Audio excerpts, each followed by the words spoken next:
Hello, જય શ્રી કૃષ્ણ, જય દ્વારકાધીશ બધાઈને। કેમ છો? મજામાં ને? તો મારી ચેનલમાં ફરીથી તમારા બધાનું સ્વાગત છે। અને આજે તમારા બધા માટે સરસ મજાની નવી રેસીપી લઈને આવી છું। શિયાળો ચાલુ થઈ ગયો છે તો શિયાળામાં બધાય ખજૂર ખાતા જ હોય, તો જેને એમનો ખજૂર નથી ભાવતો તે તેના માટે સરસ મજાની રેસીપી લઈ આવી છું। અને બધાય બનાવતા જ હોય અને ન બનાવતા હોય તો એના માટે આ સરસ મજાની રેસીપી છે। તો આ રેસીપી તમે સ્કીપ ન કરતા અને આપણે આલો રેસીપી બનાવવાની શરૂઆત કરી દઈ।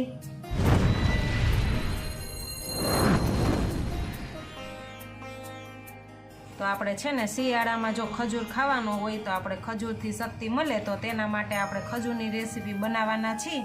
સ્પેશિયલ આપણે ખજૂર બિસ્કિટ અને ખજૂર પાક કરવો હોય ને તો આ ખજૂર આપણે બજારમાં આસાનીથી મળી જાય છે। ગમે એ પ્રોવિઝનમાં તમે જઈને કહો ને કે ખજૂર બિસ્કિટ બનાવવા માટેનો ખજૂર આપો તો એ ખજૂર પોચો આવે છે અને ખાવા માટેનો રેગ્યુલર ખાવા માટે એ ખજૂર કડક આવે છે ને આ આપણે ખજૂર બિસ્કિટ કે ખજૂર પાક બનાવવા માટેનો ખજૂર પોચો આવે છે। તો એ આપણે છે ને આ લીધો છે ને એમાંથી આપણે ઠરિયા બધાય કાઢી નાખ્યા છે। તો મેં આ છે ને કિલો ખજૂર લીધો છે ને એમાંથી આપણે એના બધાય ઠરિયા કાઢી લીધા છે।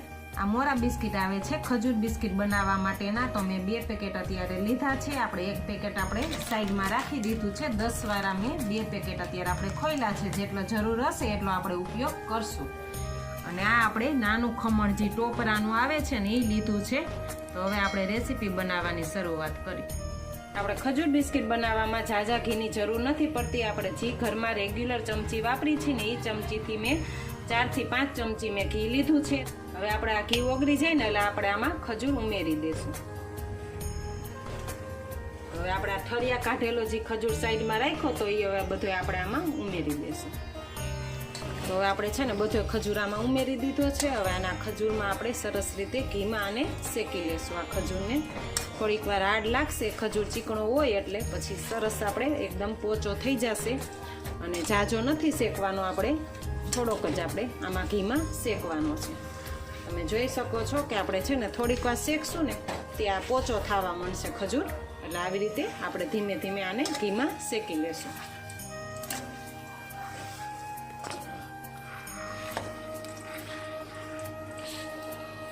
તો આપણો ખજૂર છે ને સરસ મજાનો જો ઘીમાં મેં શેકી નાખ્યો છે। તો આવી રીતે આવો પોચો થઈ જાય એટલે આપણે ગેસ હવે બંધ કરી દેશું અને આને નીચે લઈ લેશું।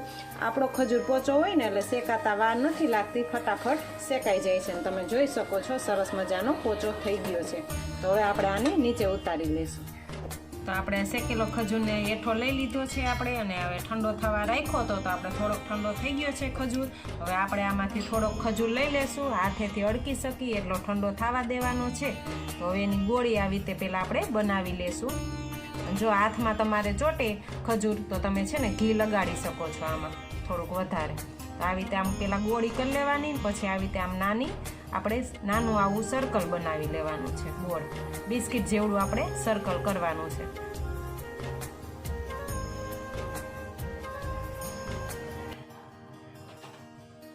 તો હવે આપણે આ સર્કલ છે ને કરી લીધું છે ને, હવે આ બિસ્કિટમાંથી આપણે આવી રીતે રાખી દઈશું। આમ સરસ રીતે આપણે બિસ્કિટમાં ફરતી કોર આપણે પાથરી દેવાનું છે। તો આ એક સાઈડ આપણે પથરાઈ ગયું છે, તો હવે એની માથે આપણે બીજું બિસ્કિટ રાખશું। હવે એની માથે પણ આપણે આમાંથી થોડોક ખજૂર લઈ લેશું અને સરખી રીતે આ બીજા બિસ્કિટ માથે પણ એને સરસ રીતે આમ પાથરી દેવાનું। બિસ્કિટ દેખાય નહીં ને એવી રીતે આપણે આવી રીતે ખજૂરને પાથરી દેવાનું છે।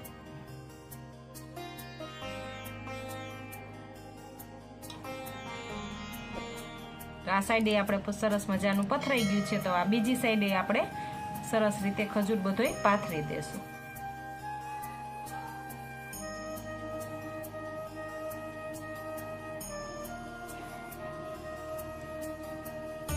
કિનારી જે દેખાય છે ને એમાંય આપણે સરસ રીતે બધોય ખજૂરને આપણે કોટ કરી લેશું। ખજૂરથી છે ને આ બિસ્કિટને બધોય આપણે કોટ કરી લેવાનો છે। થોડોક થોડોક ખજૂર લેતો જવાનું છે અને ફરતી સાઈડની કિનારી પણ બિસ્કિટની જે બારે દેખાતી હોય એને આપણે ઢાંકી દેવાની છે।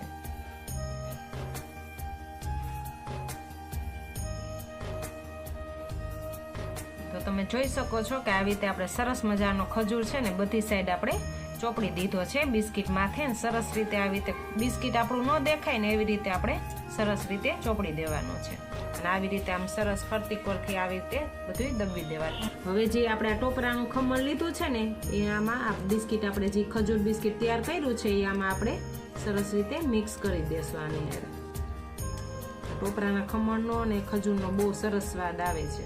આવી રીતે આપણે સરસ મજાનો કોટ કરી લેવાનો. તો આ ખજૂર બિસ્કિટ આપણું સરસ તૈયાર થઈ ગયું છે.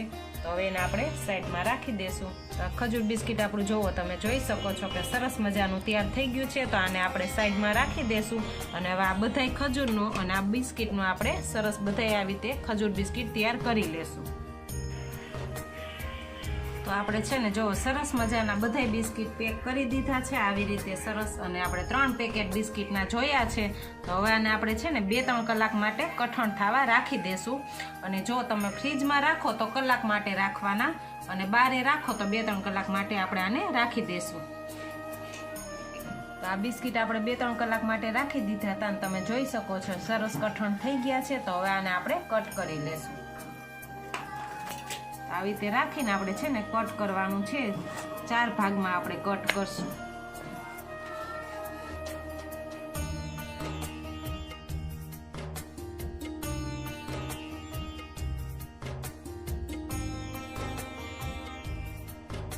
જોઈ શકો છો કે જો સરસ મજાની લેયર થઈ છે કે આપણે ચોકલેટ બિસ્કિટ હોય ને એવા લાગે છે. અને ખજૂર ન ખાતા હોય તે પણ આવી રીતે તમે ખજૂર બિસ્કિટ બનાવશો ને તો જરૂર ખાશે. તો આવી રીતે આપણે બધાય કટકા કરી લેશું. આવી રીતે 2 ભાગમાં તમારે રાખવા હોય ને તો આવી રીતે 2 ભાગ પણ કરી શકો છો. અને આવી રીતે 4 કટકા કરવા હોય તો આવી રીતે 4 કટકા પણ તમે કરી શકો છો. તમે છે ને આ બિસ્કિટ મહિના દિવસ સુધી આપણે ખાઈ શકીએ છીએ. ફ્રીજમાં રાખો તો પણ સારા રહેશે અને બહારે રાખો ને તો પણ સારા રહેશે. તમારે જેટલું ઘી નાખવું હોય એટલું તમે નાખી શકો છો. મેં તો આપણે ઘરની રેગ્યુલર ચમચી હતી 6-7 ચમચી એટલું ઘી મેં નાખ્યું હતું. તો આવી રીતે બધા આપણે પીસ કરી લેશું અને સરસ મજાના આપણે ફ્રીજમાં રાખી શકીએ અને બહારે પણ રાખી શકીએ.